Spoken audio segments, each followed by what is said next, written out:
Il s'est ouvert hier à Dakar au Sénégal la 17e session ordinaire de la conférence des chefs d'État et de gouvernement de l'UEMOA. Au menu de ce sommet, le bilan de l'organisation après 19 ans d'existence.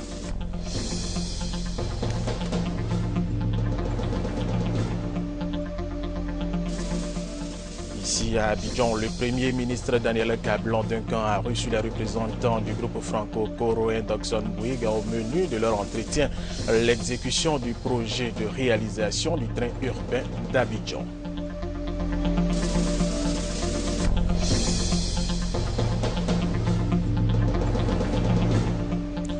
Depuis ce matin, 8 millions d'électeurs malgaches se rendent dans les urnes pour choisir leur nouveau président. Les bureaux de vote sont ouverts depuis 8 heures locales. 33 candidats sont en liste.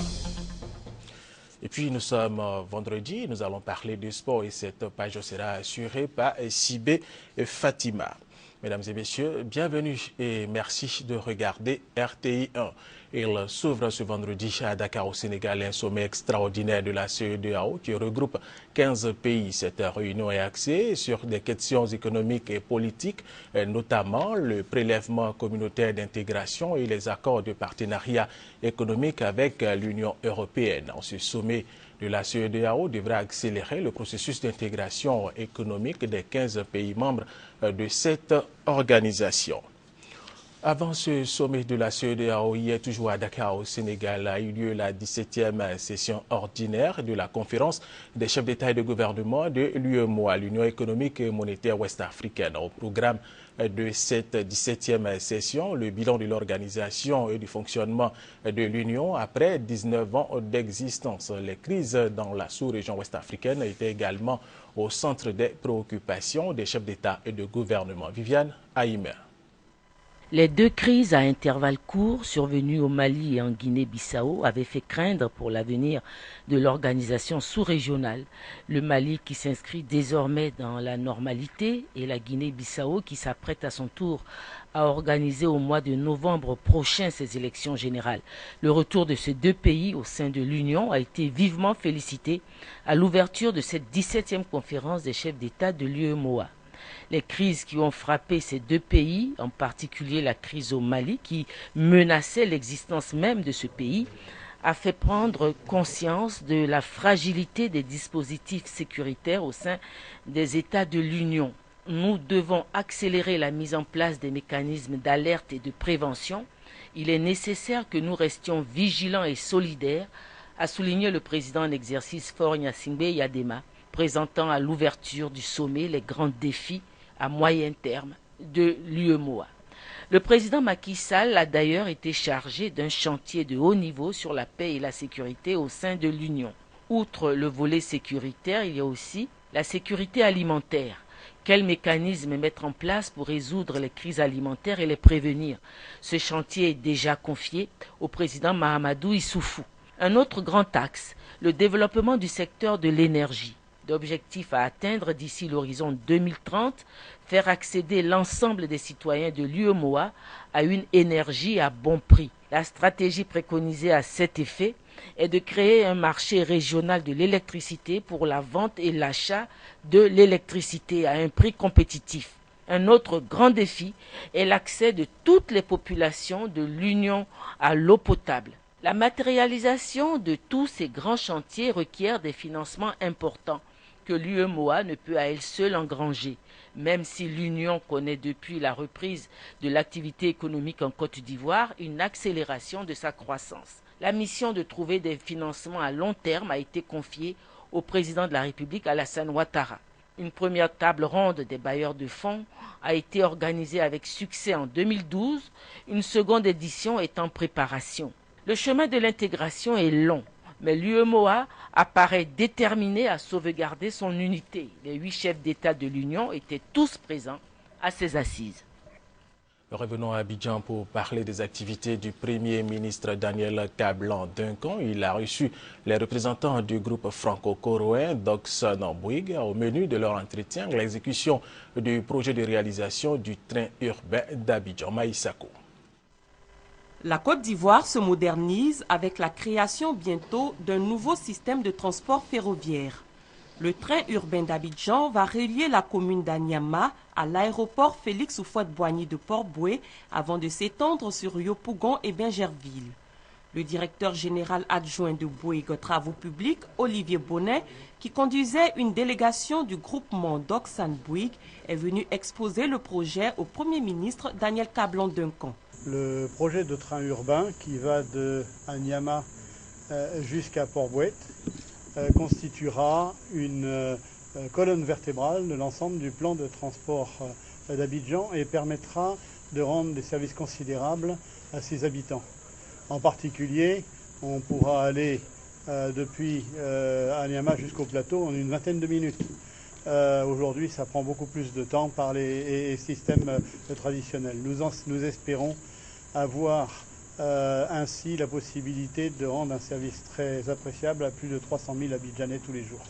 L'initiative, la première du genre en Afrique subsaharienne, sera lancée à coût de plusieurs millions d'euros. Le coût estimatif de la première phase est de 500 millions d'euros. Nous souhaitons arriver à mobiliser l'ensemble du financement et à réaliser les travaux au tout début de l'année prochaine. Nous avons des contacts avec un certain nombre de banques qui se sont montrées très intéressées par les perspectives de ce projet et en particulier son insertion dans une politique de développement durable. La mise en œuvre du train urbain d'Abidjan devrait générer au moins 1000 emplois indirects, 500 emplois directs et 13 nouvelles gares. Nourri à l'électricité et ne rejetant pas de gaz à effet de serre, le train devrait contribuer à réduire considérablement la pollution dans la capitale économique ivoirienne. Le train urbain d'Abidjan est prévu pour être fonctionnel en 2017. 11e édition des grands rendez-vous de fraternité matin. Thème retenu, l'industrie touristique et hôtelière, quelle contribution pour l'émergence. Le ministre du Tourisme, Roger Kakou, a fait le bilan des activités du secteur. Il a également fait ressortir les perspectives. Juliette Ouya était à cette 11e édition pour RTI 1. Pas d'inquiétude à se faire, la Côte d'Ivoire s'engage à figurer parmi les 100 premières destinations à découvrir dans le monde avec 500 000 touristes en 2015. Message clé du ministre ivoirien du Tourisme, invité à la 11e édition des grands rendez-vous de Fraternité Matin qui célèbre son premier anniversaire. Selon Roger Kakou, le tourisme ivoirien a certes connu des problèmes pendant la crise post-électorale, mais les choses se normalisent. Le pays, qui compte 1700 réceptifs hôteliers et 150 agences de voyage, envisage d'accroître sa capacité hôtelière d'au moins 5000 chambres d'ici à 2015. La progression du flux touristique ces dernières années, on parle de 200 000 en touristes en 2010, 269 000 en 2011, 289 000 en 2012, donc 290 000 en 2012. Et un objectif de 300 000 pour 2013. Je pense qu'on fera mieux. Cependant, selon certains intervenants, des freins dont la pollution de la baie lagunaire, l'indice sécuritaire en Côte d'Ivoire ou encore les nombreuses taxes versées par les réceptifs hôteliers nuisent au développement du tourisme ivoirien.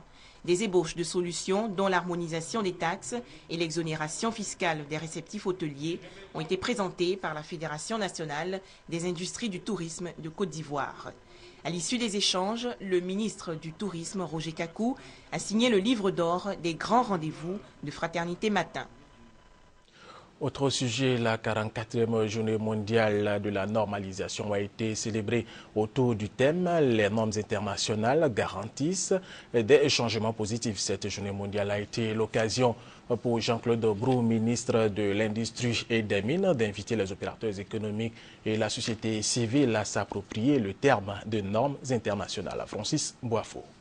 Le terme normalisation peut être utilisé dans plusieurs domaines. En linguistique, la normalisation désigne l'élaboration ou la recherche d'un ensemble de règles orthographiques et grammaticales communes à tous les usagers d'une langue. Dans le domaine industriel, la normalisation renvoie au processus permettant d'élaborer une règle à partir des usages et des meilleures pratiques. Par exemple, une norme d'un jus de fruits dira que pour que ce jus de fruits soit potable, on ne doit pas avoir au-delà de tel nombre de microbes. Les normes font partie du quotidien des hommes. Elles présentent des avantages à tous les niveaux. Les normes encouragent la rationalisation et garantissent la qualité dans l'économie.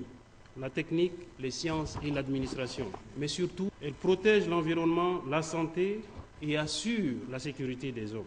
Le ministre Jean-Claude Brou a invité les populations ivoiriennes à traduire en actes le thème de la 44e journée nationale de la normalisation, à savoir les normes internationales garantissent les changements positifs. J'invite tous les opérateurs économiques de tous les secteurs d'activité, les administrations publiques, la société civile, à s'engager résolument dans la démarche qualité en s'appuyant sur les normes pour opérer des changements positifs dans notre pays. La journée mondiale de la normalisation est célébrée le 14 octobre de chaque année sur l'initiative de la Commission électrotechnique internationale CEI, l'Organisation internationale de la normalisation ISO et l'Union internationale des télécommunications UIT. Cette journée vise à rendre hommage aux milliers d'experts qui collaborent avec ces trois organisations et à promouvoir l'utilisation des normes internationales par les gouvernements et industries. Parlons maintenant de la poliomyélite, maladie invalidante. Le cas de Patrice, qui est victime de cette maladie 14 mois après sa naissance. Il a aujourd'hui 46 ans. Il est titulaire d'un master en gestion des ressources humaines. Quelles sont ses difficultés au quotidien? La réponse avec Delphine Ougla. Patrice a des difficultés pour se tenir debout. En fait, il est une victime de la polio. La poliomyélite, maladie invalidante, est évitable par la vaccination. Patrick, malheureusement, n'en a pas bénéficié dès son enfance. Son histoire. 14 mois après ma naissance, c'est que là, c'était quand même après 600 km. Et lorsque ma mère, elle arrivait à Abidjan pour le vaccin, c'était un après-midi où toutes les maternités étaient déjà fermées. Et la sage-femme qu'elle a rencontrée lui a demandé de passer le lendemain matin. Et c'est la même nuit où j'ai fait 40 de fièvre. Et le matin, on me sort, j'avais les 4 membres paralysés. Patrice a 46 ans. 46 ans de souffrance. Il a du mal à vaquer à ses occupations et à prendre part à des moments de loisirs. Son quotidien est bien difficile. Diminué physiquement, je n'arrive pas à faire comme tout le monde. Dans le cas même du travail, il y a eu des situations où en fait je me suis rendu compte que c'était pour mon handicap que en fait je n'ai pas été retenu. Ça fait que quelquefois on déprime et on se pose des questions. Souvent Patrice perd espoir. Dans sa maison de 3 pièces, matelas à même le sol, Patrice vit un véritable calvaire au réveil. Au réveil, souvent je fais des chutes. Donc quand je tombe souvent, quand c'est fort, on entend au salon. En 2 ans, 3 accidents. Le pied dans le plâtre. Le cas de Patrice doit faire école. Il invite les parents à faire le geste qui sauve.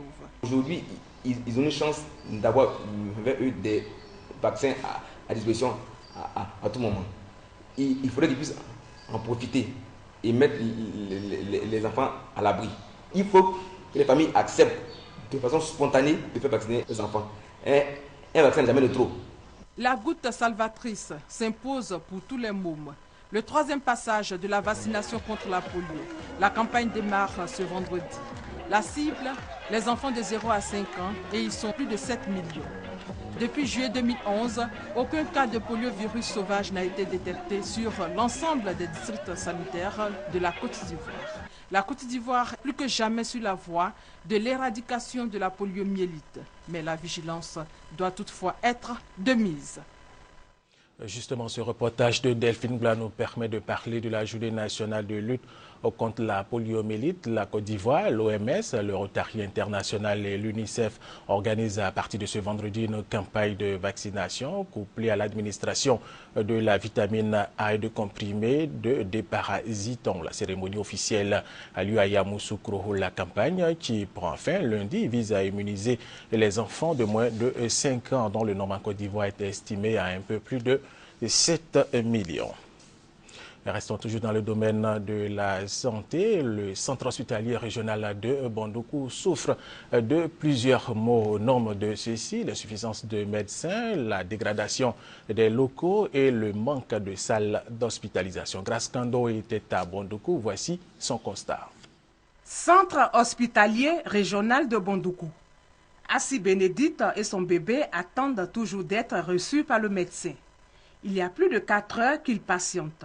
Tout comme eux, plusieurs autres personnes vivent cette même situation. Ça fait 4 heures à peu près qu'on est là. Depuis le matin, l'enfant souffre d'une allergie au niveau du sexe. Bon, on est là pour voir le médecin. On est fatigué, on est obligé d'attendre. Nous sommes là depuis que j'accompagne mon papa à l'attention. On est venu pour une visite. Le vieux est sur l'arbre là-bas, il est couché là-bas. Un fait qui se justifie par l'insuffisance de médecins. Pourtant, cet hôpital est le seul de référence des régions du Gontougo et du Bunkani. Nous sommes 3 médecins généralistes, ce qui explique le nombre de patients jusque-là. Jusqu'à midi, on est encore à près de 50 malades. On n'a pas le temps de vraiment s'occuper réellement de tous ces malades qui sont là. À partir de 10-15 malades, on est épuisé nous-mêmes. On n'arrive pas à vraiment rendre ce qu'il faut. Autre problème, le mauvais fonctionnement du service de radiologie. On a un appareil de radiographie standard qui n'a pas toutes ses commodités parce que certes les rayons sortent, mais les freins ne marchent pas. Donc le technicien il est obligé d'effectuer certaines gymnastiques, soit caler le tube, la tête, ou bien même souvent pour des incidences où on doit mettre le patient debout, on est obligé de se contenter d'avoir une incidence où le patient est couché, ce qui ne donne pas toujours le diagnostic qu'on recherche. La vétusté de certains locaux, le manque de matériel dans les services de gynécologie et de pédiatrie et l'insuffisance de salles d'hospitalisation constituent également de réels besoins pour le centre hospitalier, d'où le cri de cœur du médecin-chef. Pour pouvoir jouer notre rôle, on a besoin de personnel médical et paramédical en nombre suffisant pour pouvoir tourner effectivement. On a du matériel, par exemple, pour ouvrir un service d'ophtalmo, mais ne serait-ce qu'avoir un infirmier d'État spécialiste en ophtalmo, ça serait déjà bon. Quand on prend par exemple le service de médecine, nous avons 3 médecins généralistes qu'on a été obligés de déployer dans 3 services différents. Population et personnel médical souhaitent qu'une solution soit trouvée afin de permettre à cette structure sanitaire d'être véritablement au service des populations du district du Zanzan. Tout à fait autre chose à présent. Le ministre de la Solidarité, de la Famille, de la Femme et de l'Enfant était hier jeudi au siège de l'Observatoire de la Solidarité et de la Cohésion sociale. Anne-Désirée Ouloto est allée mettre son équipe à la tâche. Objectif, répondre aux questions qui jusque-là sont restées sans réponse pour le retour de la cohésion sociale dans le pays. Alexis Ouedraogo. Dresser le bilan des succès et des échecs des initiatives prises pour le retour de la cohésion nationale en Côte d'Ivoire, c'est l'exercice que donne le ministre Anne-Désirée Ouloto à l'Observatoire de la Solidarité et de la Cohésion sociale. L'Observatoire devra à mi-décembre 2013 fournir le résultat de ses premiers travaux avec des réponses claires aux préoccupations des Ivoiriens. Les Ivoiriens sont très impatients. La question de la réconciliation nationale préoccupe la Côte d'Ivoire et tous les amis de la Côte d'Ivoire au plus haut point. L'Observatoire doit jouer son rôle et doit faciliter la tâche à tous les programmes opérationnels.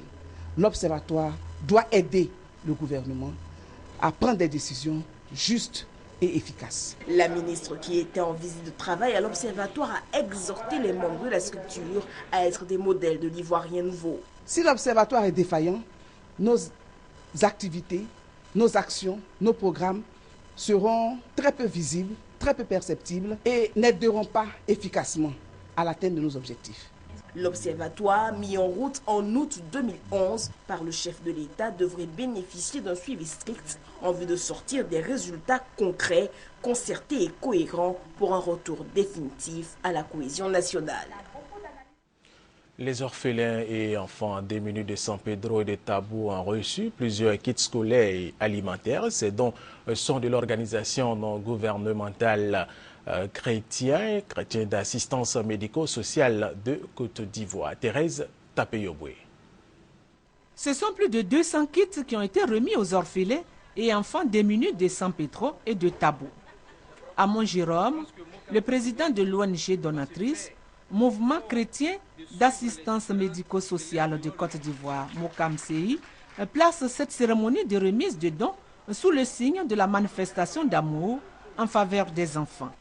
À San Pedro et à Tabou, les responsables de l'ONG ont été remerciés pour leur geste en faveur des démunis. Mokam CEI est une organisation humanitaire créée par des jeunes chrétiens. Elle est engagée dans la lutte contre le sida et les autres pandémies. Elle œuvre pour l'amélioration des conditions de vie des veuves, orphelins et enfants vulnérables. Autre sujet, après la réussite de l'opération de professionnalisation de la filière des déchets solides à Bouaké, ce projet sera expérimenté dans la localité et demain il est initié par la nation et il concerne les collecteurs d'ordures. Thérèse Tapeyoboué. La question de la gestion des ordures préoccupe l'État de Côte d'Ivoire. Malgré la volonté des gouvernants, ce domaine reste l'un des plus désorganisés. Les dysfonctionnements et autres conflits de compétences ont favorisé l'émergence d'une nouvelle catégorie de travailleurs dans ce secteur. Il s'agit des précollecteurs d'ordures. Leur travail consiste à sortir les déchets solides des ménages et à les acheminer vers les centres de groupage, souvent dans des conditions difficiles. Afin de moderniser et valoriser cette activité, l'Agence nationale de salubrité urbaine, la NASUR, a initié le projet de professionnalisation des précollecteurs. Ces précollecteurs seront identifiés et bénéficieront désormais de moyens modernes de collecte d'ordures et pourront vivre de leur métier. Après l'étape de Bouaké, la ville de Mans accueille la seconde phase de lancement officiel du projet. Avant, on travaillait avec des brouettes. Le projet est venu pour dire qu'on a déposé les brouettes à travers les triceps. Vraiment, c'est une joie. Nous voulons qu'à la fin, on arrive à des fins lucratives. À Mans, plus de 500 jeunes sont concernés. Pour être mieux outillés, les précollecteurs ont été formés sur leur nouvelle profession. La méthode de travail, les bonnes pratiques et le nouveau comportement adapté, tout a été enseigné à ces précollecteurs. Une activité qui contribuera à absorber une grande partie des chômeurs de la ville. Nous voulons les organiser en groupements d'intérêt économique, plusieurs groupements d'intérêt économique qui vont former plus tard peut-être une fédération, mais faire en sorte que ce soit des jeunes connus, responsables, professionnels du métier. Le projet va permettre de créer plus de 10 000 emplois sur l'ensemble du territoire national et participer à l'assainissement des villes de Côte d'Ivoire à travers une gestion durable des déchets solides. Nous vous le disions dans nos titres, 8 millions d'électeurs se rendent dans les urnes ce vendredi pour choisir le nouveau président malgache. Les bureaux de vote sont ouverts depuis 8 heures locales. 33 candidats sont en lice. Une élection qui doit sortir le pays de la crise politique qui a commencé il y a presque 5 ans. La page des sports, c'est avec Fatima Sibé. Fatima, bienvenue. Bonjour Alva. Nous commençons par le football féminin. En prélude au match Côte d'Ivoire-Guinée équatoriale comptant pour les éliminatoires du mondial féminin Canada 2013, le sélectionneur national des équipes féminines a prononcé une conférence de presse. Et oui, Edmonton, Moncton, Montréal et Toronto seront les villes hôtes donc de la Coupe du monde féminine de football des moins de 20 ans qui se déroulera du 5 au 24 août. Mais avant d'y participer, la Côte d'Ivoire devra prendre des points déjà cet après-midi face à la Guinée équatoriale. Le coach de la sélection a donc tenu à faire un point de presse, bien sûr, pour rassurer tout le monde. Reportage signé Anne-Marie Nguessa. Face aux journalistes, Touré Clémentine, entourée de 3 de ses joueuses, a indiqué que son équipe, après une bonne préparation, était prête à affronter cette équipe de la Guinée équatoriale dans le cadre des éliminatoires de la Coupe du monde U20 Canada 2014 zone Afrique. L'équipe va bien et les filles sont prêtes. Le match se joue 90 minutes et donc je souhaite que tout le monde vienne pour pousser ces filles à vraiment se donner à fond et puis obtenir un bon résultat. Et je sais que la rencontre sera véritablement difficile. Pour leur première participation aux éliminatoires d'une Coupe du monde de leur catégorie, les Ivoiriennes ont dit leur détermination à faire un bon résultat à domicile. Avec le travail durant les 2 semaines que notre coach nous a enseigné, nous pourrons mettre ça en pratique. Et ce n'est pas facile de porter la couleur. Ce n'est pas permis à tout le monde de porter la couleur. Et si tu portes la couleur, ça veut dire que tu es prêt à défendre la nation. Tu es prêt à te battre jusqu'au bout. Donc nous sommes prêts à nous battre jusqu'au bout. C'est ce vendredi 25 octobre à 15h au stade Robert Champroux de Marcory que la Côte d'Ivoire sera face à la Guinée équatoriale pour relever le défi d'une qualification à la Coupe du Monde U20 au Canada en 2014. Un rendez-vous donc à ne pas manquer, ce sera cet après-midi à 15h au stade Champroux. Et nous allons parler maintenant du tournoi de l'intégration de l'UEMOA. C'est demain samedi que démarre ce tournoi.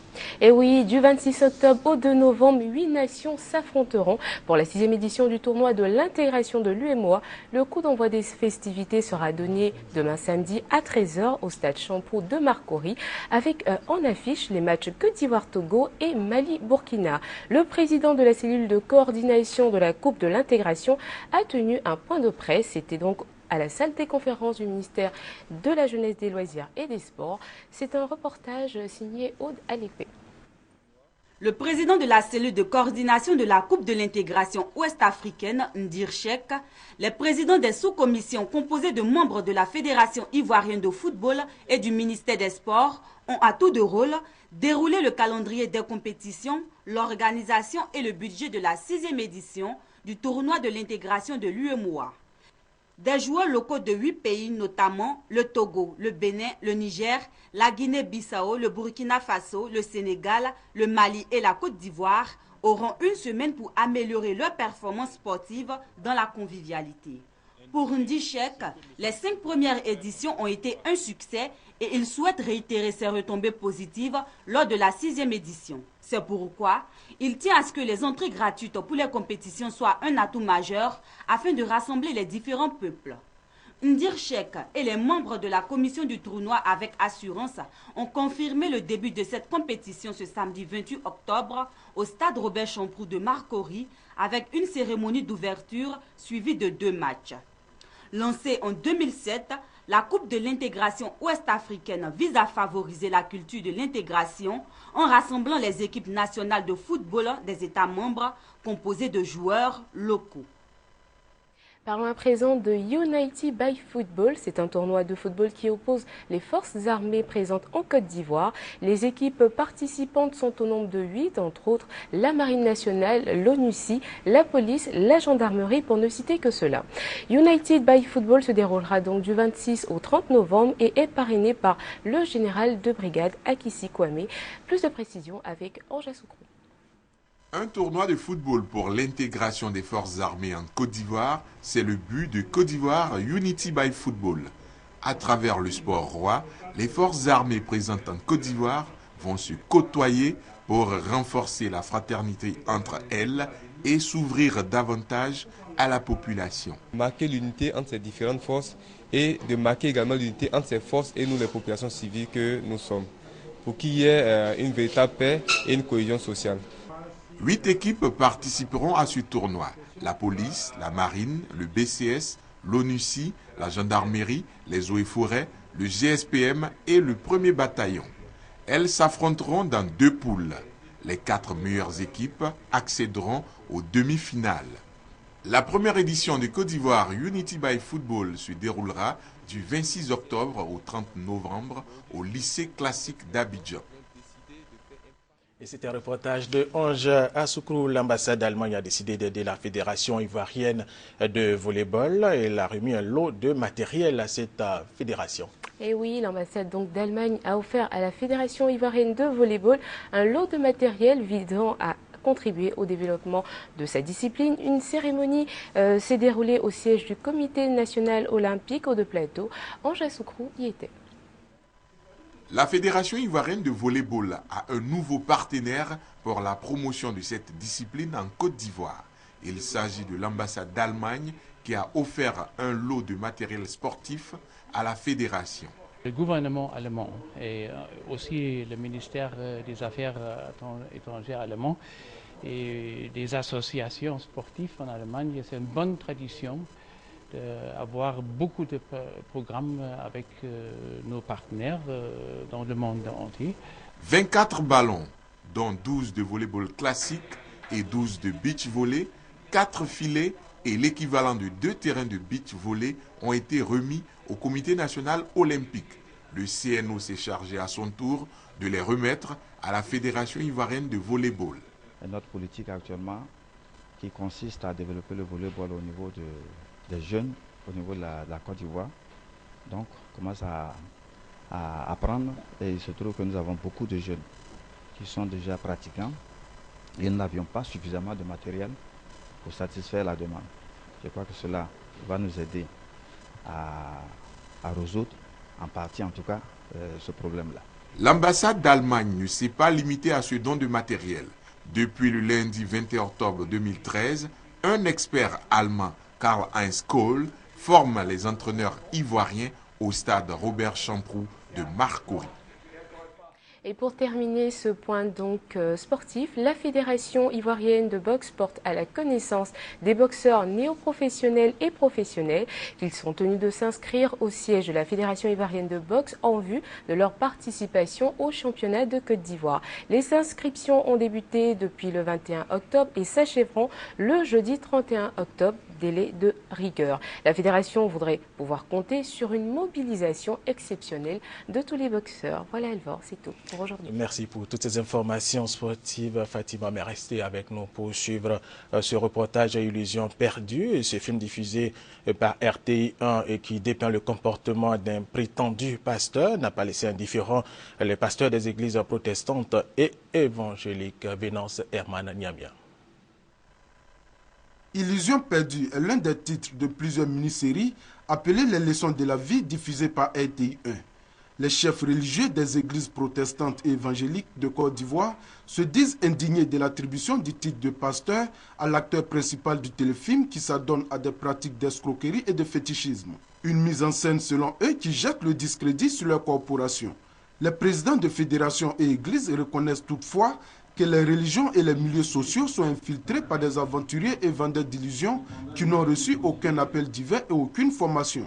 D'ailleurs, indique-t-il, pour assainir leur milieu, une vaste opération d'identification des pasteurs et lieux de culte a été lancée depuis 2 ans. On n'a pas besoin d'être forcément pasteur pour servir Dieu.